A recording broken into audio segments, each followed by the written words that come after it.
Muchas gracias. Voy a dar a la edición. Estamos en directo. Vale.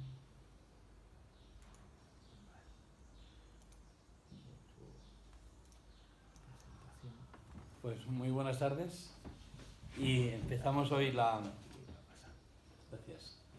Empezamos hoy la sesión con el tema del helenismo, un encuentro entre religiones y culturas.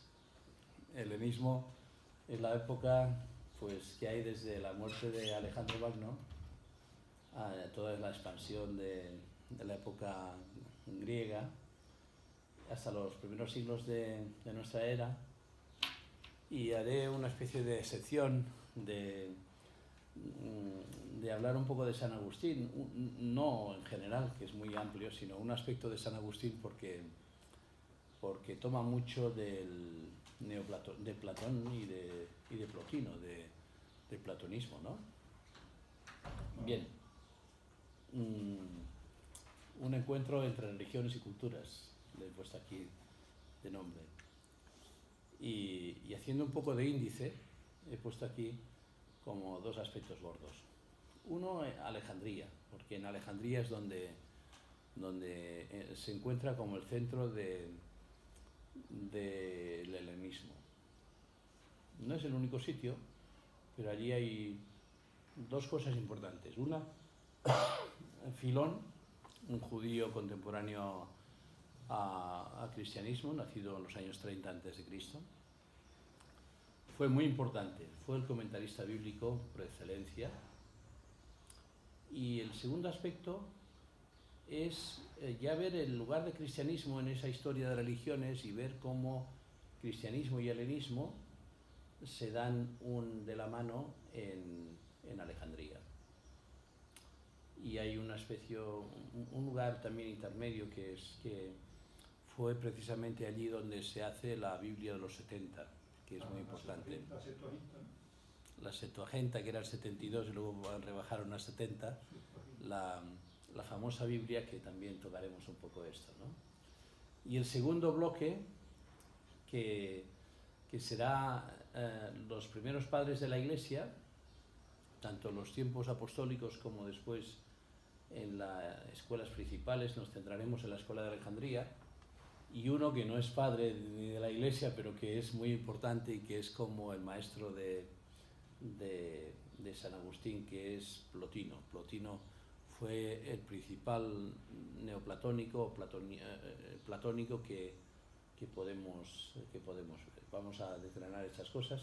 Hay más escuelas de pensamiento, como la de Antioquía, que el mismo Orígenes de la escuela de la escuela alejandrina, pues fundó cuando tuvo que escapar de Alejandría, y entonces él también fundó la de Antioquía. Y hoy otra que precisamente va contra Orígenes, pero no la tocaremos porque no quiero perderme como en una lista de nombres, ¿no? Como digo, acabaremos viendo la escuela latina, la Iglesia latina, que aunque tiene otros representantes como Tertuliano, pero el más importante es sin duda San Agustín.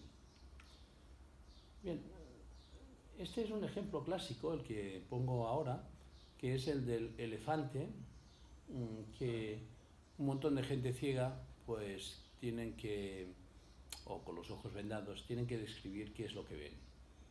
Esto se ha usado para muchas cosas, es un ejemplo oriental que nos sirve para ver que pues el que está arriba con las orejas que se mueven dice un ventilador, el que está delante tocando los colmillos una lanza, y así cada uno va descubriendo pues que el elefante tiene distintas perspectivas, como la verdad tiene distintas perspectivas. La verdad no la tiene nadie.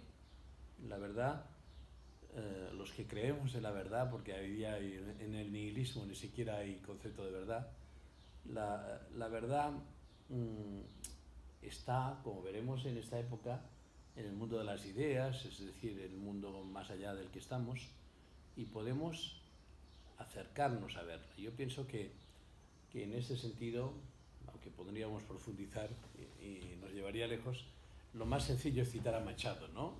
Tu verdad no, la verdad, ven conmigo a buscarla, la tuya guárdatela. Machado, cuando murió su mujer en Baeza, se convirtió en un místico, profundizó mucho bueno, en un sinfín de interioridades que son un poco el objetivo hacia donde enfoco la sesión de hoy, ¿no? Lógicamente, tantos siglos de historia y tan potente como es el legado helenista, judío, oriental, que se junta en Egipto, Persia, estos sitios, y cristiano que están haciendo y que asume todas estas cosas, eso daría para no uno sino 1000 cursos, ¿no? Pero la nervatura que quería usar para acercarnos a la verdad, para acercarnos a lo que pasó y a lo que hoy tiene actualidad de todo esto, es la interioridad. Que la interioridad, que es tan importante en un mundo como ahora, que la gente está desparramada, que le falta interioridad, que está buscando el éxito, el placer, el dinero, el figurar, la imagen, en un mundo de exterioridad y también de insatisfacción, porque muchas obras actuales son el vacío existencial, la falta de sentido, y podríamos citar muchos libros de todo este tipo de cosas, ¿no? Pues esta falta de interioridad hace más interesante que cojamos como nervio de esta sesión precisamente lo que es la interioridad. Bien, como decía, el primer punto sería Alejandría. Y hay un personaje que la Ciudad de Dios comenta. Muy buenas. Voy a ponerte el guión, el índice, porque no hemos avanzado mucho, pero así ves un poco por dónde vamos. Estamos en el primer punto de Alejandría. Alejandría, que, bueno, no, en realidad el segundo ya lo irás viendo que es. En la Ciudad de Dios, San Agustín, incluso con sentido de... Muy buenas. Estamos empezando con el helenismo y con Alejandría, como primer punto más general, y luego voy a enfocarnos en la interioridad, en San Agustín y precedentes. Aunque San Agustín está a caballo entre la tardo antigüedad y el principio, es como el creador de la Europa medieval, pero que ha seguido hasta hoy impulsando, como Platón, los principales pensadores y corrientes de pensamiento.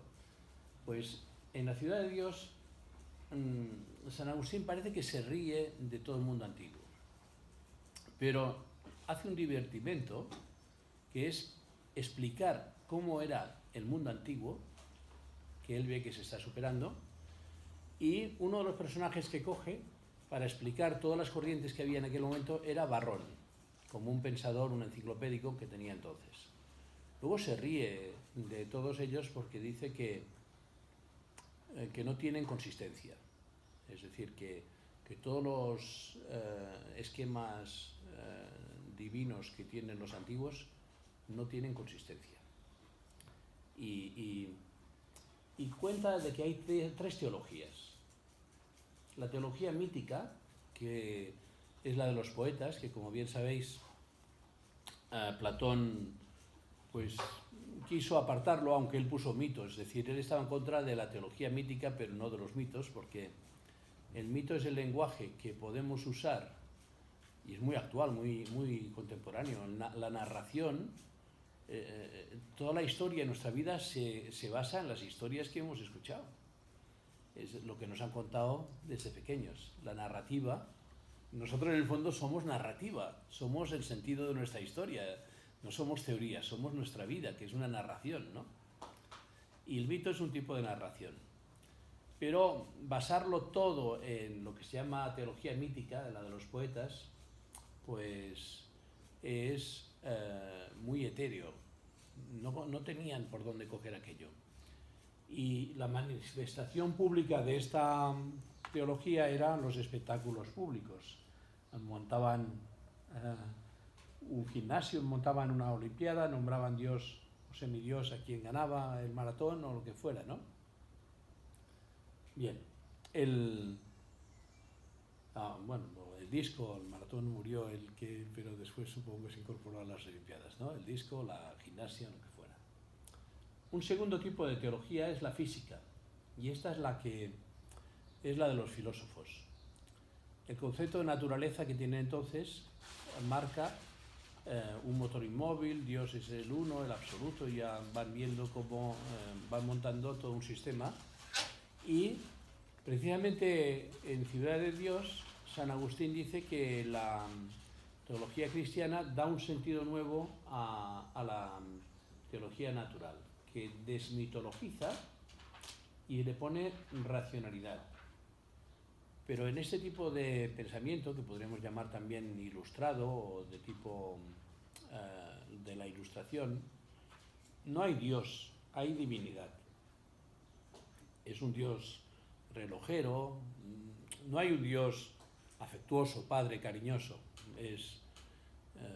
Va por su cuenta los dioses y en cierta forma se puede prescindir de Dios para explicar la naturaleza.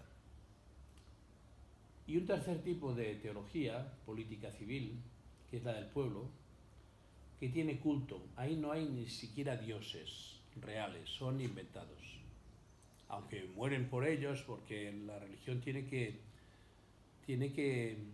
poder mandar y decir que el emperador tiene un poder divino. Es decir, que si vas contra los dioses, eres ateo, eres incívico.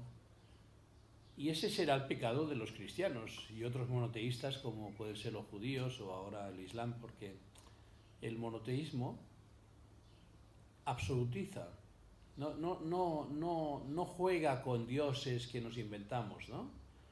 El monoteísmo absolutiza la divinidad en una persona y no deja que podamos jugar a tener más dioses. Y en ese sentido es un peligro para el Imperio Romano. Y es un peligro para cualquier juego de jugar a invenciones divinas, ¿no? Y es un peligro incluso para la laicidad, pero sí los laicistas. Unos laicistas, por ejemplo, franceses, pueden ver en los cristianos o musulmanes o otros, pueden ver un peligro para una convivencia sin... La diapositiva que quiero echar una foto fue la anterior. ¿Cuál? La primera,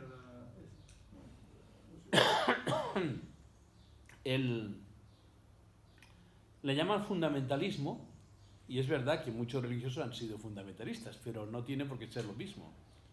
Y la alternativa a no tener religión, como se ha visto en el siglo XX, no era la mejor, porque aquí hay que hilar fino, porque si no hay sentido religioso, decía Dostoyevsky, sin religión todo me está permitido. Es decir, la dignidad de la persona sin ninguna base puede hacer que venga un Stalin o venga un Hitler y te ponga a los ucranianos a morir de hambre como hicieron, o a los judíos a ir a los hornos crematorios, ¿no? Bien, intentaré no alargarme. El Estado necesita estas religiones para existir.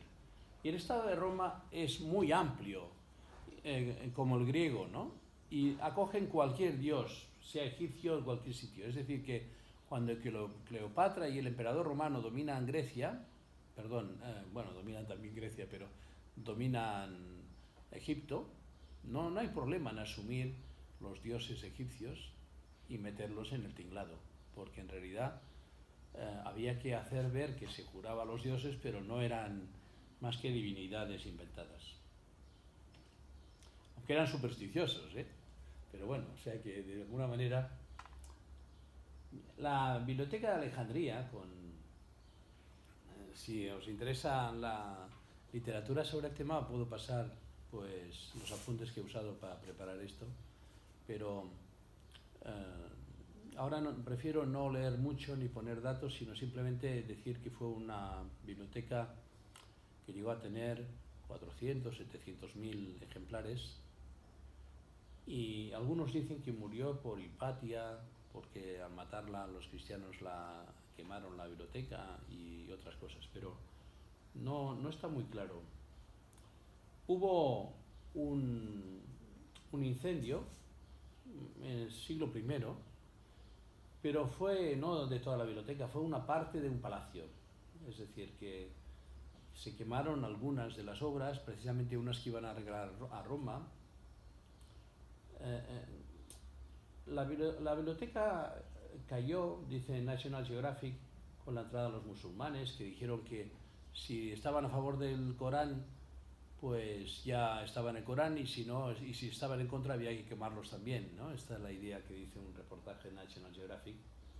En realidad parece que la biblioteca desapareció por la desidia, por la falta de atención, porque el papiro, aunque en Egipto se conservan bien las cosas, si están en sitios cerrados y así, el papiro es muy endeble. Ya veremos ahora un papiro.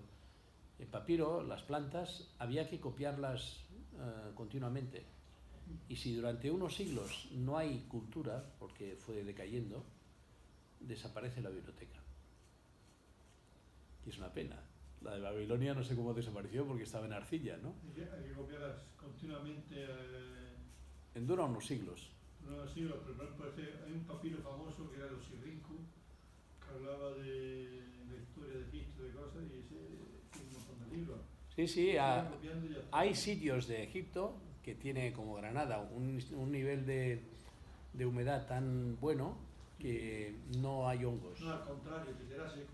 Que no hay peligro de que se pierda. Muy buenas tardes. Estamos hablando de Alejandría como un inicio general para encuadrar todo el sistema helenístico, que lógicamente seguiré un hilo para no perdernos en un mar un mar cultural inmenso como era entonces la Koiné, el mundo griego, ¿no? Y el hilo que seguiremos, si nos da tiempo, es la interioridad. En un mundo como ahora de exterioridad, la interioridad sería el hilo que nos permite aprovechar todo este bagaje para que dar nervatura a ese deseo de interioridad que vemos en el mundo de hoy y que la gente no sabe cómo entrarle.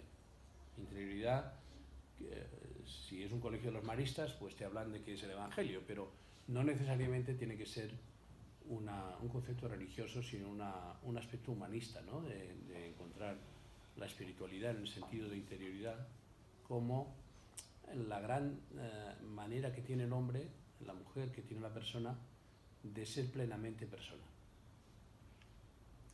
Este no es de Alejandría, pero como digo, vamos a seguir un hilo, pero hay muchos otros sitios como este de Éfeso donde había bibliotecas tan importantes como esta, de la que quedan algunas ruinas. Es decir, que en el mundo del helenismo está Corinto, está Éfeso, está Alejandría, son como las ciudades potentes, pero la de Alejandría, que estamos estudiando un poco más con detalle, es la principal. Y un primer personaje que resumiría todo el mundo, digamos, judío, es Filón. Filón, podemos decir que es un místico, que es el gran comentador de las Escrituras y que conoce en su vida al naciente cristianismo. Y en vez de hablar de muchas historietas, he cogido algunos textos básicos de los personajes que hoy tenemos. No sé si alguno de vosotros quiere leer, o leo yo, el texto, algunos de estos textos. Aquí tengo uno. Dice: no me avergüenzo de relatar mi propia experiencia, que he tenido miles de veces. En ocasiones, cuando deseo volver a mi acostumbrada escritura sobre las doctrinas filosóficas, y conozco muy bien lo que debo escribir, he encontrado mi mente estéril y árida, y me he alejado sin hacer nada. Otras he venido con mi mente vacía y de repente me he encontrado lleno de pensamientos sembrados invisiblemente o caídos como nieve de lo alto. de modo que he sido arrebatado de frenesí con la posesión divina y he perdido la conciencia del lugar, de los que me acompañaban, de mí mismo y de las palabras habladas y escritas. Ese texto, ¿qué se os ocurre al leerlo? Una elevación mística o algo así. Es un éxtasis místico de quizás de los primeros que tenemos, de un judío del siglo I. Sí. Porque en Oriente yo no veo místicos a nivel personal, de encuentro con la divinidad, sino del vacío interior. Un fenómeno que vamos a encontrar con las religiones monoteístas es que hay encuentros con Dios que te dejan enajenado, fuera de sí mismo, ¿no? No sé si queréis comentar algo más de este texto.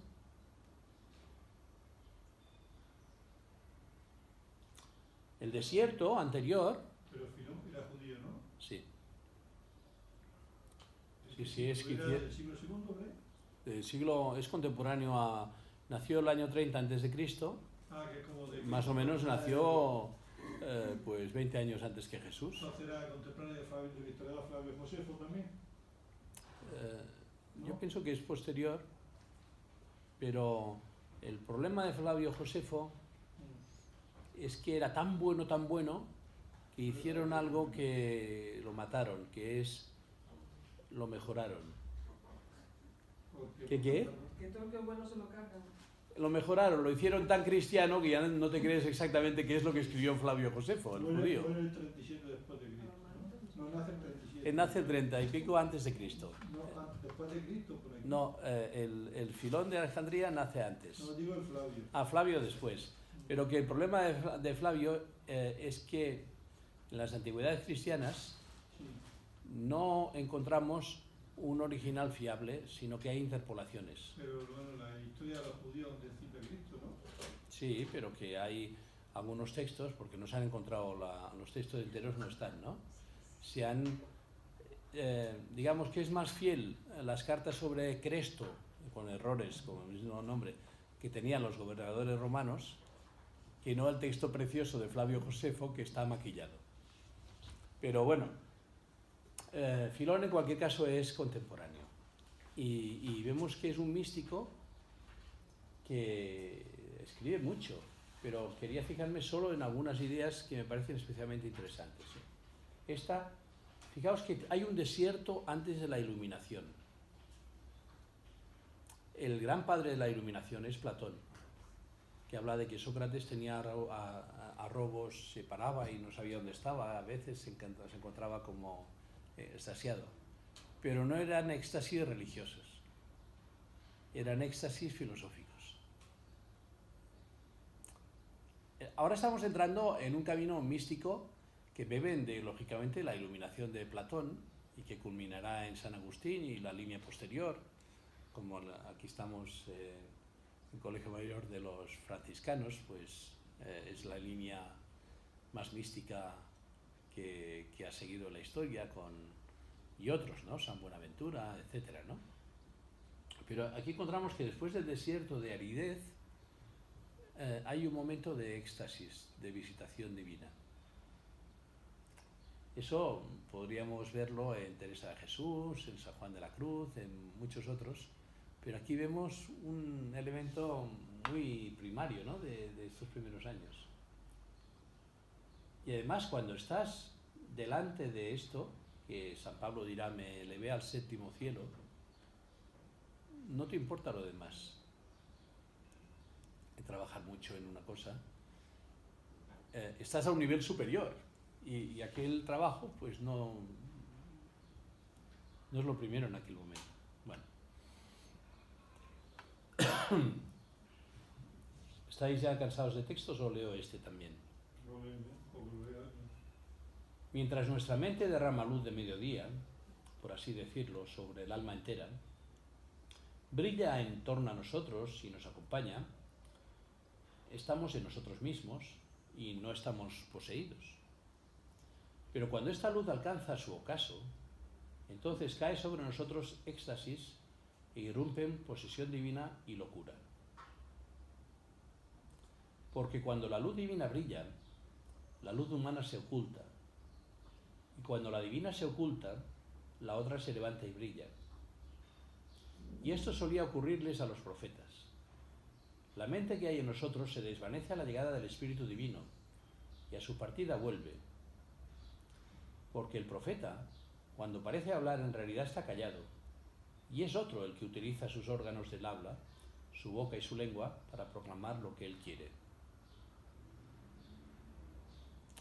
Los griegos hablan de daimon, la ética es daimónica, ¿no? Que es daimon es demonio, pero en un sentido espiritual de fuerza divina que tenemos dentro, una musa diríamos ahora, ¿no? Pero esto no es un daimon, esto es mucho más. Esto es la posesión divina que tiene el alma. Y que cuando está, las fuerzas humanas callan porque tienen algo mejor que ocuparse. Pero me gustaría que contarais algo sobre lo que os sugieren los textos, porque me parece que son muy ricos en el contexto que más que ver las batallas de conquistas y de pensadores, es mejor detenernos en unos pocos textos y ver cómo ahí arranca algo especial, que es la mística.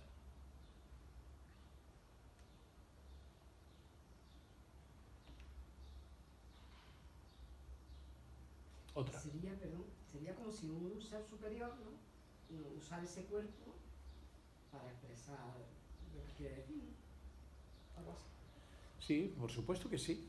Y esto, aquí lo hablan las personas que están como en contacto con las cosas de Dios, pero esto puedes hablarlo de... Voy a poner un ejemplo muy rudimentario. Si uno no se cuida puede pasar como las patatas, que se llenan de grillos y desaparece la patata porque está dando vida a algo, ¿no?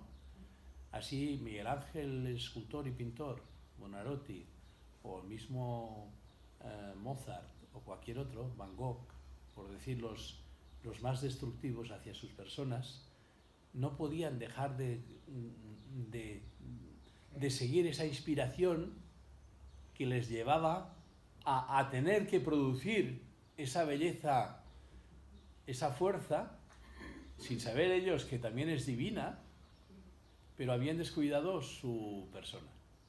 Es decir, A crear.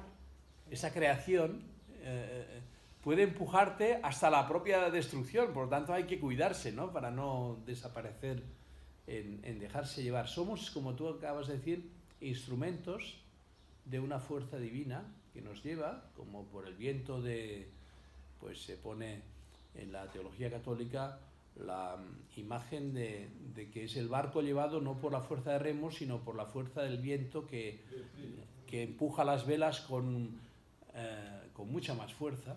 Y eso, por ejemplo, es mucho más práctico, digamos, que encarnar como a un Jesús, que desde que nace, desde que se hace adulto y tal, ¿no? O sea, que lo otro es más inmediato, ¿no? Esto sí, ya la encarnación de Jesús, que podemos tocarla, pero como ya la conocemos muy bien, yo pienso que la encarnación de Jesús nos enseña también el aspecto de que hay que hacer las cosas a su paso, ¿no? En la vida, y que esto viene cuando no te esperas. El desierto, por así decir, toda la preparación es necesaria para que haya este encuentro. Ese encuentro no viene... puede venir, claro, puede venir, porque no somos quien para organizar esa fuerza divina. En muchos casos viene después de una preparación, pero no es una conquista, sino que es un don. También se puede dar a alguien que está despistado sin saber nada. Gonzalo Rodríguez habla de exceso de sufrimiento. Sí, el colapso. Muchas veces hay una película muy bonita de Miguel Ángel Buonarroti que se llama Agonía y Éxtasis. Y el éxtasis puede venir en un momento amoroso de gran... cuando la gente está enamorada, pues las pupilas se dilatan, la serotonina crece, la vida se ve más luminosa, ¿no?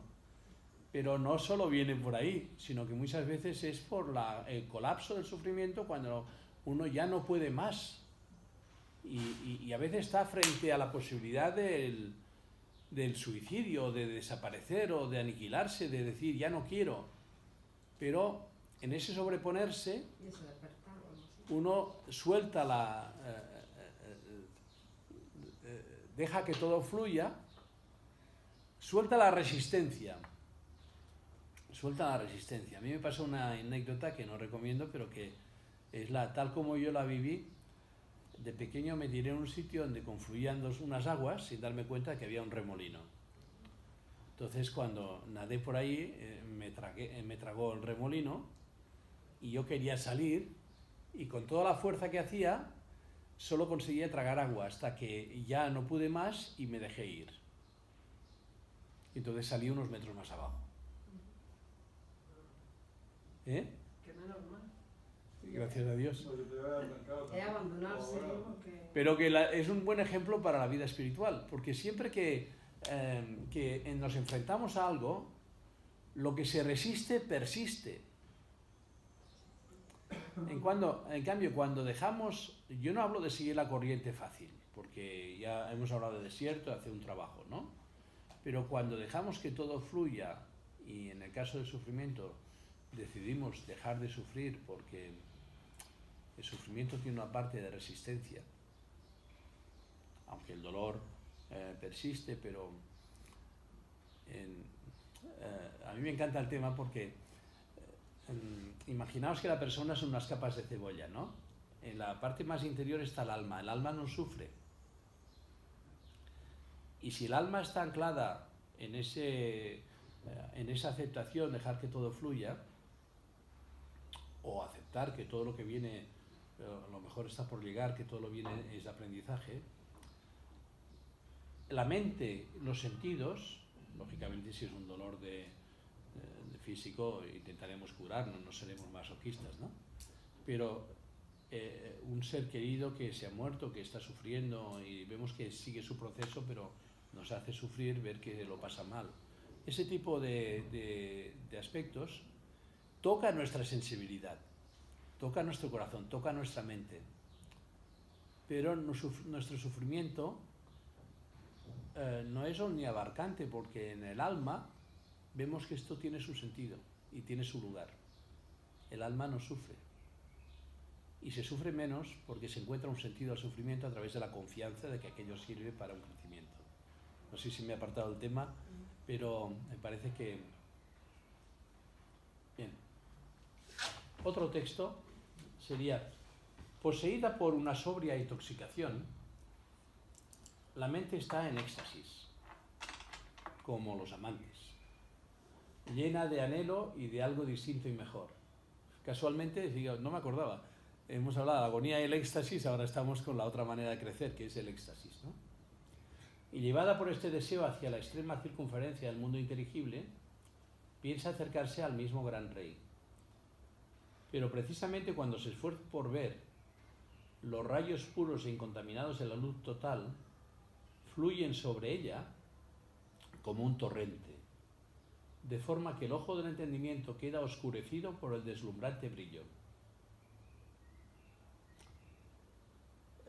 Aquí tenemos toda la doctrina de la iluminación de San Agustín, en germen.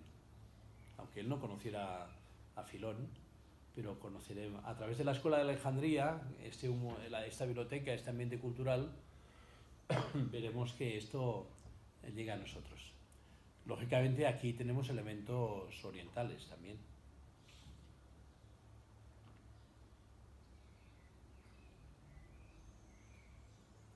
Bien. Pablo, eso es lo que iba a hablar ahora. Está bien. Pablo está en un ambiente helénico. Claro, cuando habla de la metanoia.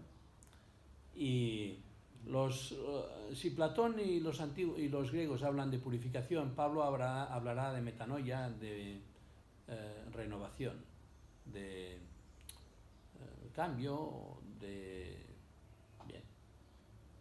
Sabéis que en el discurso famoso de Hechos 17, de Actos de los Apóstoles, está hablando en el Areópago, Areópago.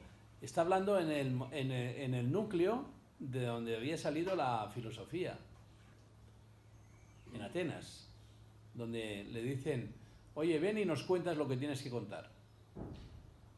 Y aquí tenemos como una crónica de aquella época, es decir, Los desconocidos, aquí tenemos una crónica, no sé qué podemos decir, a partir del 19, por ejemplo, ¿no? Sí. Lo tomaron y lo llevaron al Areópago, diciendo, ¿se puede saber cuál es esta nueva doctrina de que hablas? Tienen interés por la verdad y tienen tiempo, porque Grecia se está expandiendo, económicamente está creciendo, hay tiempo de filosofar y se está expandiendo hasta pues la costa de Andalucía, ¿no? Que ya habían estado los fenicios, por ejemplo, pues Gadir Gali. es de 1300, es la primera ciudad griega y latina. Mainake es otra griega, ¿no? Málaga Nada, es de, pues también de 1100 o algo así, es decir, antes de Cristo, ¿no? Es decir, una colonia. son expansiones que tiene una cultura que tiene tiempo de filosofar porque ha crecido económicamente, ¿no? Y bueno, ya desde Alejandro Magno, pues imaginaos lo que creció, llegó hasta la India y... Pues dice 21.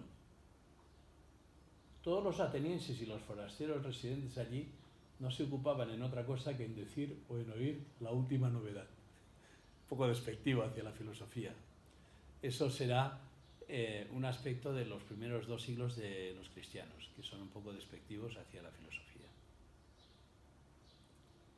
Pero en Alejandría no. Ahí aparece un fenómeno nuevo.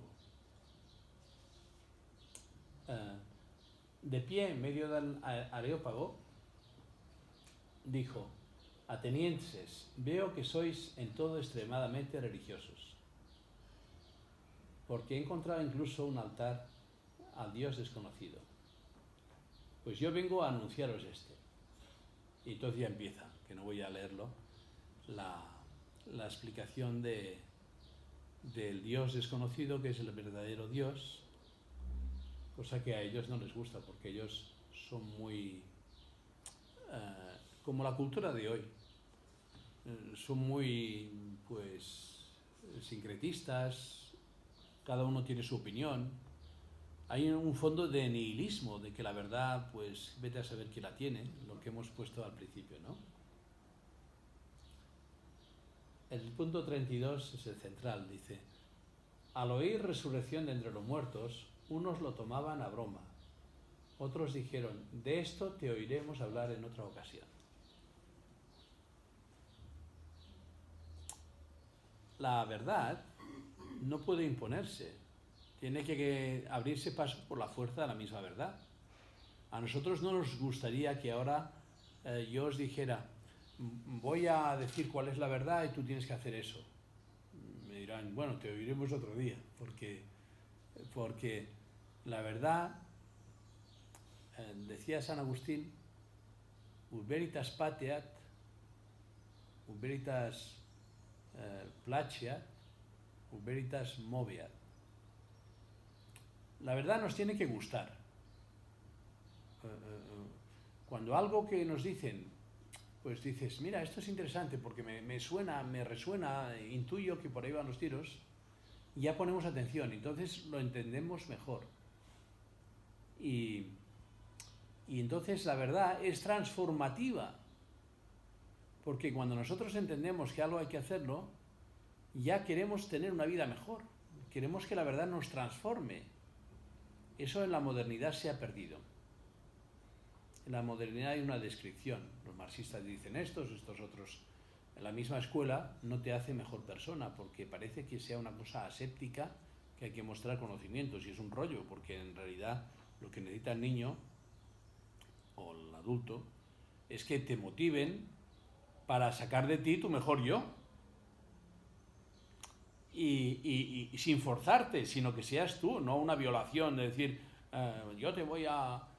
no, que es una siembra que tiene que haber una captación de estos elementos de verdad y un entendimiento y una transformación, ¿no? Que da frutos. Y eso pienso que es el legado que tenemos de cómo enfocar la sesión de hoy, ¿no? Que es el legado del helenismo, con esa mezcla de elementos judeocristianos que eran a veces un poco fanáticos, porque como el Islam es escuchar a Dios y hacer lo que dice. Pero lo que aporta Grecia es la racionalidad. Es decir, Grecia aporta en el helenismo una ilustración que enriquece mucho la cultura y las religiones y la espiritualidad. Que es que si algo va contra la persona, por ejemplo, Dios dice a Abraham, mata a tu hijo, todo este tipo de expresiones, pues hacer Dios a la medida del hombre, no son religiones. Son concepciones contextuales de una época, pero el mensaje no podía nunca ser mata, porque es irracional matar. Entonces esto es la primera ilustración, que es el helenismo, ¿no? Y ahí sale Dionisio el Areopagita. Pero se escribe, ese no es Dionisio, ese otro, ¿no? No, Dionisio el Areopagita será, como hacían los antiguos, Mítico. será un nombre que usarán en la Edad Media para dar pues un título a toda una corriente mística interesante que pondrán, para que tenga más autoridad, pondrán el nombre de Dionisio, el que estaba en el discurso de Pablo, pero en realidad es posterior al siglo IV, el pseudo Dionisio que tenemos, ¿no? Bien. Bien, este es el primer papiro que se conserva del Evangelio. Por un lado hay una frase de... Papyrus Riga. ¿Eh? Papyrus Riga. Sí, ahora se le llama el P52, pero está en este museo del British de Inglaterra y no he puesto ni siquiera el versículo de... Hay un versículo por delante y otro por detrás, lógicamente no están seguidos, sino que es un trozo, un versículo, pero que coincide con que en ese año, años 130, 125, vemos que ese texto, hay miles de papiros a lo largo del Mediterráneo, pero no vamos a traer miles aquí, he traído el más antiguo. Pero es excepcional, porque las obras de Platón que tenemos, el primer documento es de 1000 y pico años después de la muerte de Platón. Es decir, no tenemos... ¿Era tradición oral o qué? No, las copias se han ido perdiendo. Pero la primera copia que tenemos de Platón es del año, yo qué sé, 800, 1000, lo que sea, ¿no? Pero después de Cristo. Sí. En cambio, papiros que hay miles repartidos en el Mediterráneo y concuerdan, ahora no quiero... Tan griego, Entre- ¿no? Sí. Eso es coineo, ¿no? No quiero entretenerme en el estudio de este papiro, simplemente decir que, como para no usar diapositivas, he puesto aquí un trozo del prólogo de San Juan que podemos leer porque va en la línea que estamos siguiendo ahora. Es el verbo. El verbo en griego es el logos, la palabra. Y es lo que estamos un poco viendo, ¿no? Cómo podemos albergar a la divinidad, a la palabra, que nos puede iluminar y nos puede hacer descubrir nuestra interioridad y a entrar en este mundo de la trascendencia a través de nuestra interioridad. Es un poco la línea que hoy quería seguir, ¿no? El prólogo de San Juan es muy rico, es una forma de creación, tiene una equivalencia con Génesis 1, es decir, es una nueva creación. Al principio creó el Dios el cielo y la tierra, aquí vemos que su palabra es creativa y vamos a leerlo. Todas las cosas fueron hechas por medio de la palabra.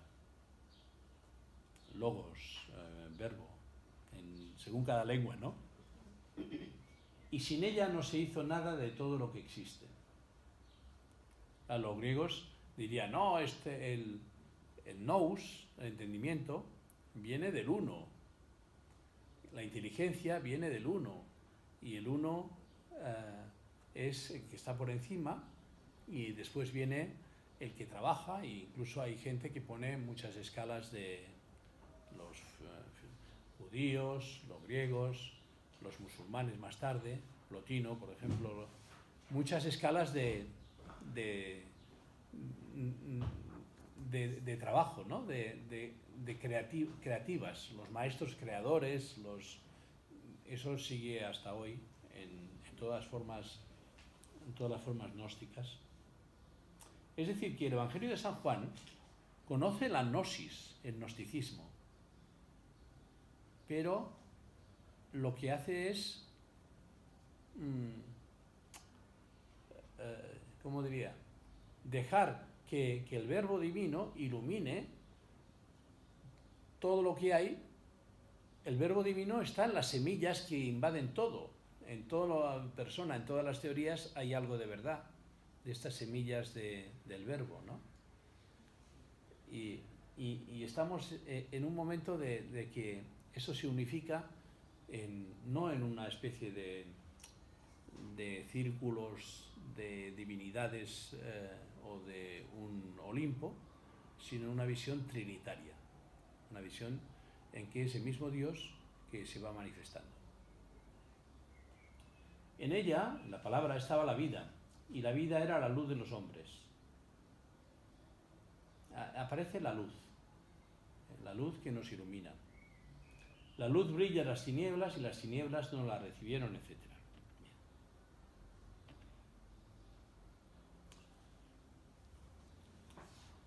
Si vemos los primeros cristianos, después de los apóstoles hay algunos, Esteban, el primer mártir, Bernabé, un hombre justo, hay muchas mujeres, desde María Magdalena, la Virgen, y las que acompañaban a Jesús.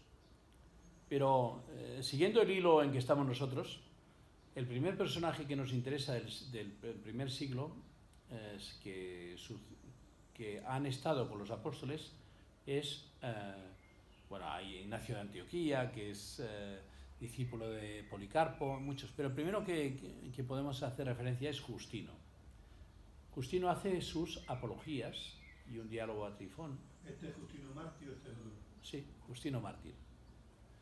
Son los apologetas. O sea, los primeros padres apostólicos son apologetas. ¿Qué significa? Que hablan del espíritu cristiano en medio de un mundo pagano, pero no son filósofos. Aunque Justino podría ser el primero, pero el primer filósofo importante sería San Irineo. Pero yo me leí sus 4 libros contra las herejías, y lo que viene a decir es que eso que hemos hablado del gnosticismo, llegar a Dios a través de la mente, él dice que cristiano supera todo esto. Es como un precedente de la ciudad de Dios de San Agustín. Bien, Justino, estamos en el siglo I, y dice que los cristianos están en el mundo y viven en el mundo romano, en estructura, y vivifican como el alma de este mundo que va dando vida al mundo, ¿no? No lo voy a leer. Pasamos al segundo aspecto después de esta introducción general, aunque en realidad Justino debería ir aquí porque es uno de los primeros padres apostólicos, ¿no? Estas distinciones de padres y todo esto parece complicada, pero en realidad apostólicos son los que están en contacto con los apóstoles, apologistas son los que todavía no piensan más que en hablar de que en medio de este mundo hacen apología del cristianismo, y luego ya vienen los filósofos. Entonces, los padres de la Iglesia son los primeros siglos. Por ejemplo, se suele decir que hasta San Isidoro de Sevilla, pero otros dirán que San Gregorio Magno de Roma. Es decir, los primeros siglos, no porque haya pasado algo especial con Isidoro de Sevilla o en Gregorio Magno, o el otro León Magno, sino simplemente porque han querido distinguir que los primeros siglos tienen más autoridad porque están más cerca del principio de la Iglesia, y los otros ya les han llamado doctores de la Iglesia o otros, como pueden ser las últimas doctoras de la Iglesia, Edith Stein, Teresa de Jesús, Hildegarda de Bingen, pero ya nos metemos en el medievo, ¿no? Vamos a centrarnos en la Escuela de Alejandría y en San Agustín.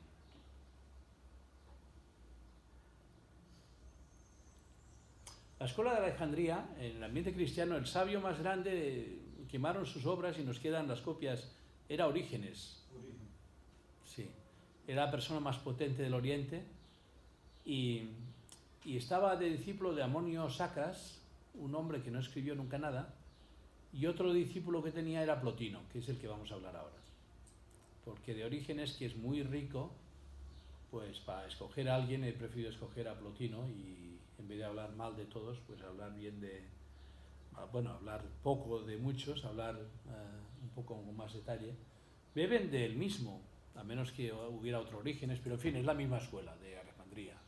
Amonio Sacas es un personaje desconocido y fue el maestro de Plotino, aunque lo que sabemos de Plotino lo sabemos a través de su discípulo Porfirio, que es el que escribe todo.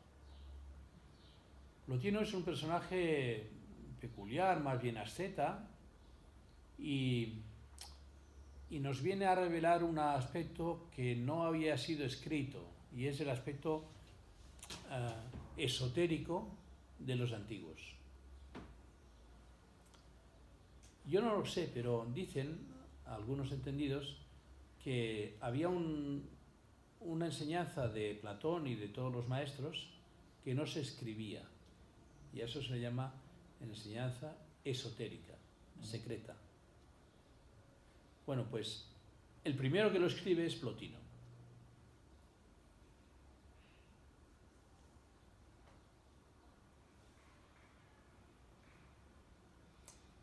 ¿Qué añade Plotino a Platón?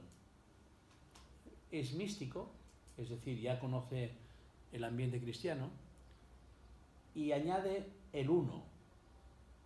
En realidad, Platón nunca habló de lo que no veía, excepto el mundo de las ideas. Hay ideas innatas y el sol que nos ilumina. Pero nunca dijo que detrás del bien, que era el sol, es el bien. Pero nunca dijo que por encima del bien está Dios. No lo dijo. Plotino sí, lo dice. Está el uno. Es decir, que hace toda una teología. La palabra teología la inventa Platón, pero Platón, ¿cómo diría yo? No habla más de lo que se ve, el ambiente griego de la naturaleza. Pero Plotino ya habla de Perdón,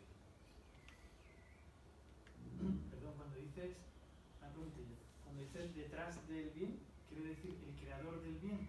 Claro. O sea, sería el bien no es el sumo, no. El sumo lo pone Plotino. Dice, por encima del nous, de la palabra, y del pensamiento y del bien, está el uno. Yo no voy a explicar todo lo de Plotino porque es un tema complejo y yo mismo estoy leyendo las Eneas y tampoco las domino todavía. Pero mucho de lo que dice Plotino nos va a llegar después a través de toda la corriente, sobre todo medieval, de Avicena, que es el gran pensador medieval. Las series de círculos creativos, de ángeles. Si tú te lees el Silmarillion de Tolkien, cuando habla del momento de la música creadora, en que va Dios haciendo una música y los ángeles van tocando y van creando las galaxias y todo y aparece incluso Lucifer, que dice, yo no quiero tocar esto, quiero tocar otra cosa, es decir, el bien y el mal, todo esto, pues es una manera en 5 páginas que tiene Tolkien de resumir todo ese bagaje que incluso de raíces maniqueas, de un dios demiurgo, más pequeñito, que es el mal, que se quiere enfrentar al bien, a Dios, perdón, y en este caso Miguel, que es el bien, Micael dice, ¿quién como Dios? Establece la guerra que sale en el Apocalipsis y en otros sitios, ¿no? Estamos en el mismo ambiente. Este ambiente es el ambiente en que está Grecia, que viene también de Oriente, a través de Persia, y no estaban tan lejos los indios, porque los indios de la India, los hindús, pues aparecen como soldados en el Imperio Romano, es decir, que había movimiento de un sitio a otro, ¿no? Aquí identifica el uno con el sol. Es un símbolo platónico, en fin, me da la impresión de que el uno está por encima del sol, pero bueno, él dice eso. Mientras que el nous es la luz, y lo describe diciendo que la función de la luz es reflejar al uno, haciendo que éste se vea a sí mismo. Bien, bueno, no voy a profundizar en esto. Vamos a la mística de Plotino. Me parece que la mística de Plotino... Plotino es muy interesante. ¿Eh? Muy interesante. La mística de Plotino es sumamente interesante. Muy interesante.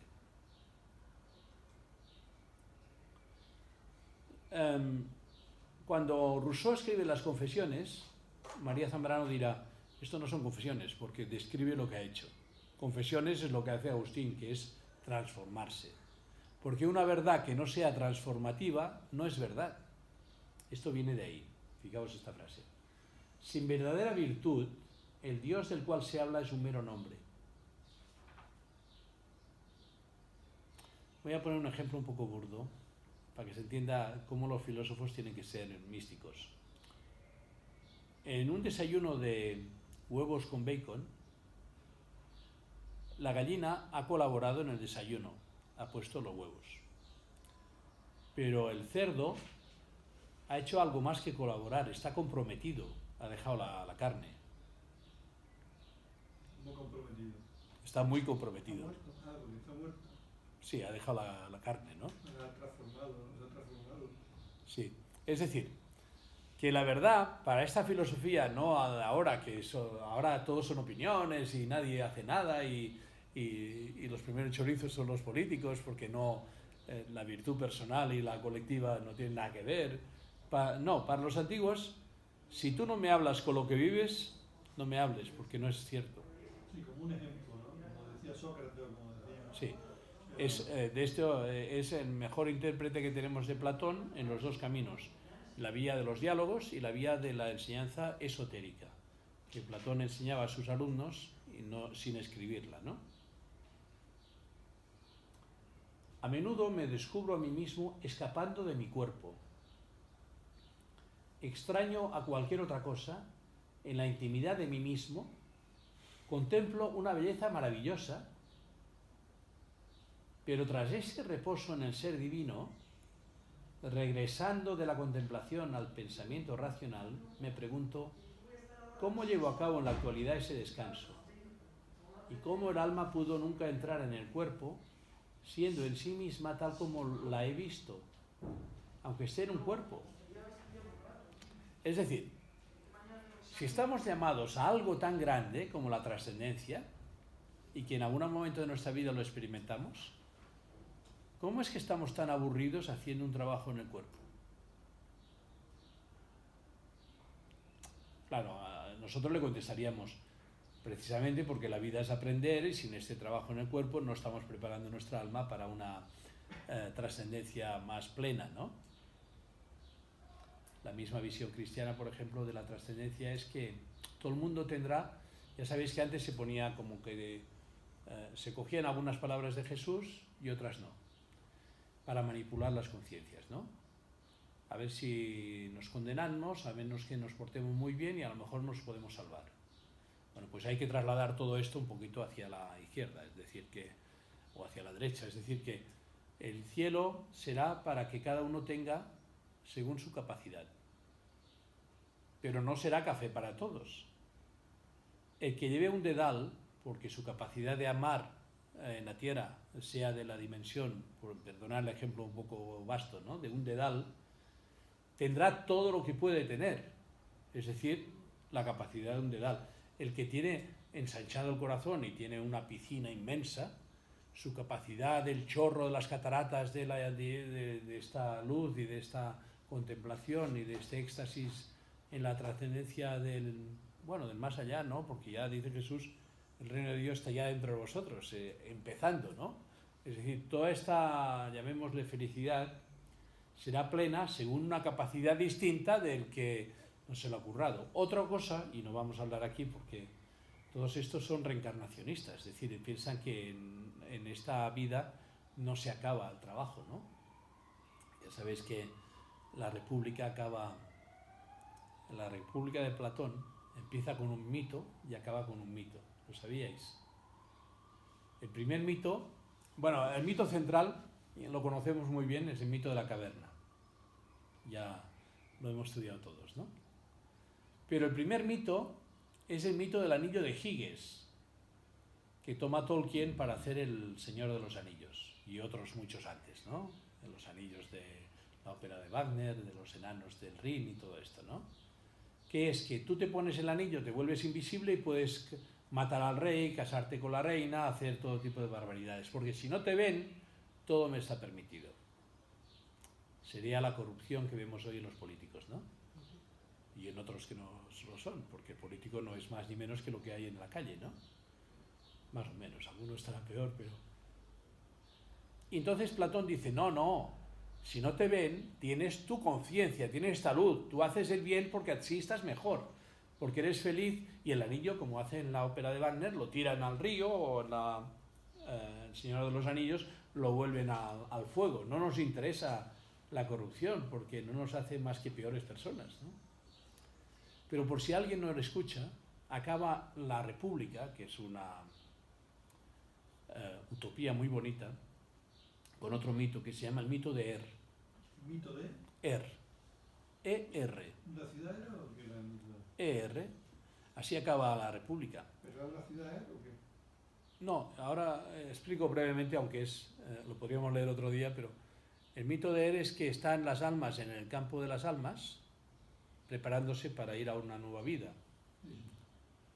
Y vienen unas despistadas que no han tenido una vida productiva, otras vienen muy preparadas y entonces ya escogen una vida mucho más interesante, y van saliendo unos agujeros y van entrando de otros.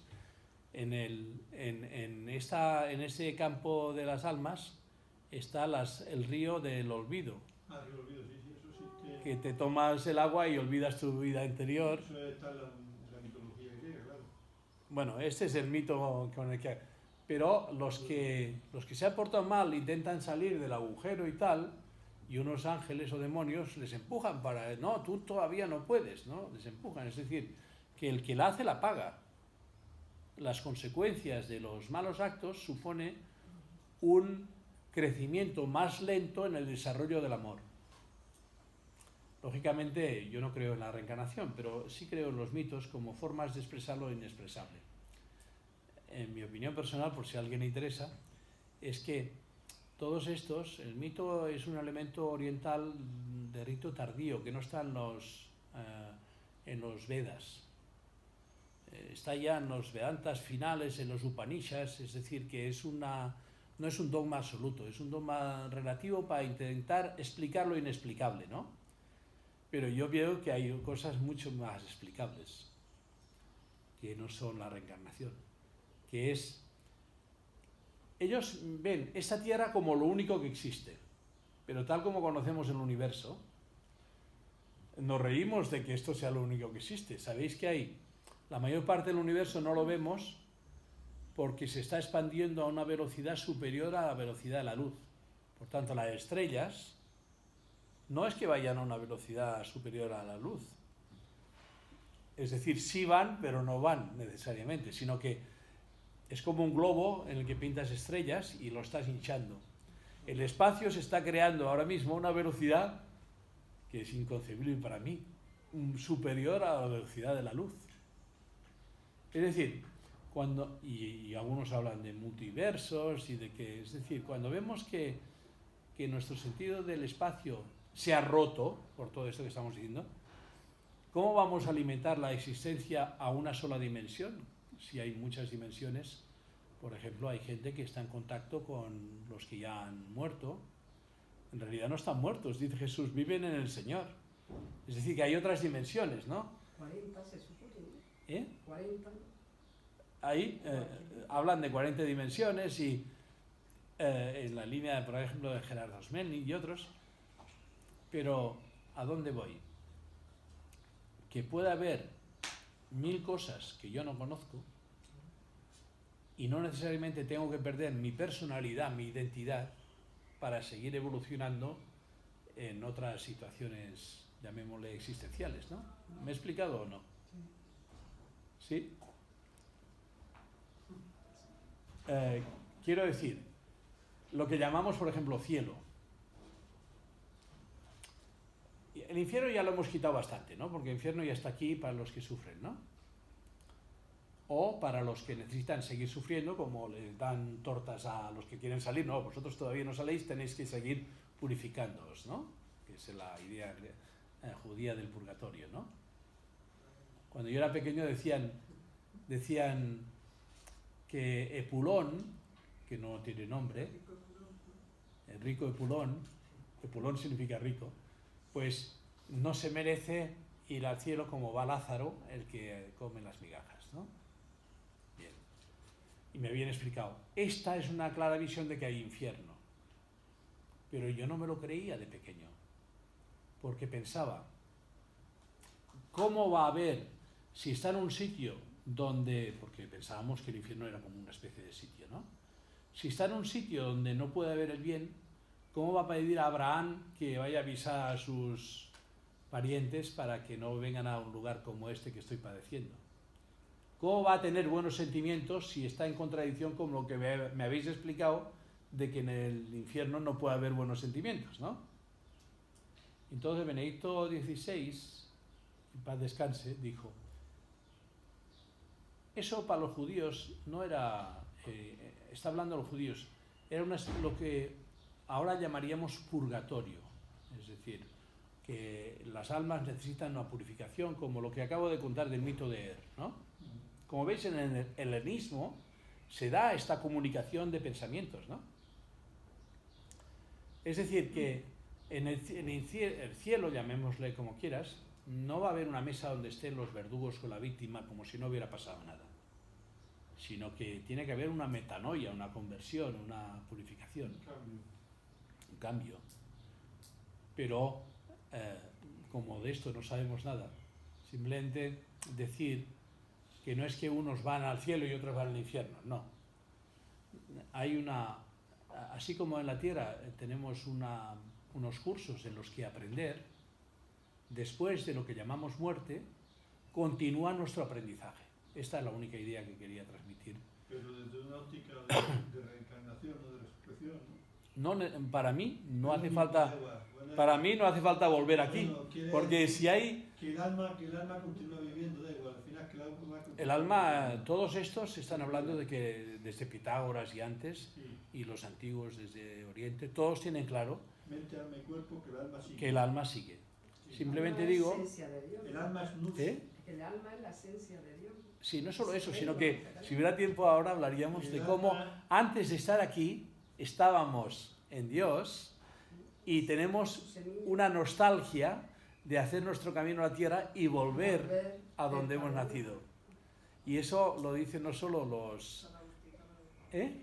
Que San Agustín lo decía. Esto es lo que decía San Agustín. ¿Cómo lo sabes?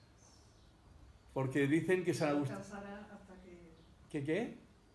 Ah, que no, pero tú te refieres a sí, pero efectivamente, tú has pillado que cuando dice la famosa frase, nuestro corazón está inquieto y no tiene paz hasta que descansa en ti, en definitiva, eso va en consonancia con su pensamiento, que luego tiene que rectificar porque él sigue las directrices de la Iglesia.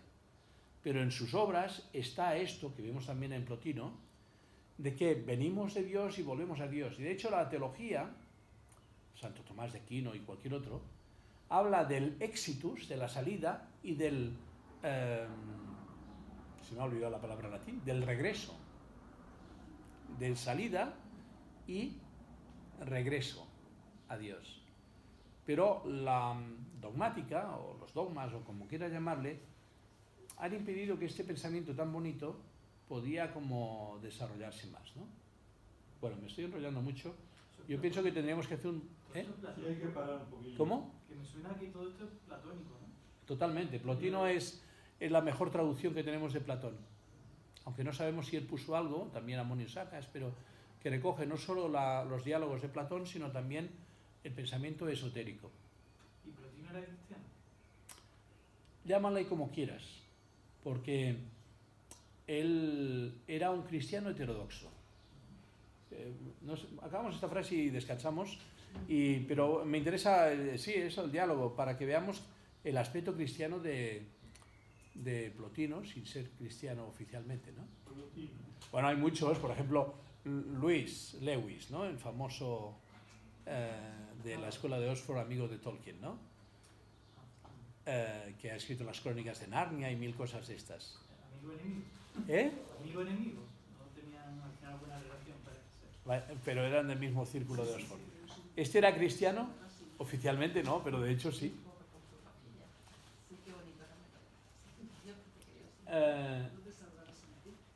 Lo dejamos, sí, no, hacemos un descanso porque estaréis un poco con el cansancio de escuchar tanto rato y en unos minutos volvemos aquí.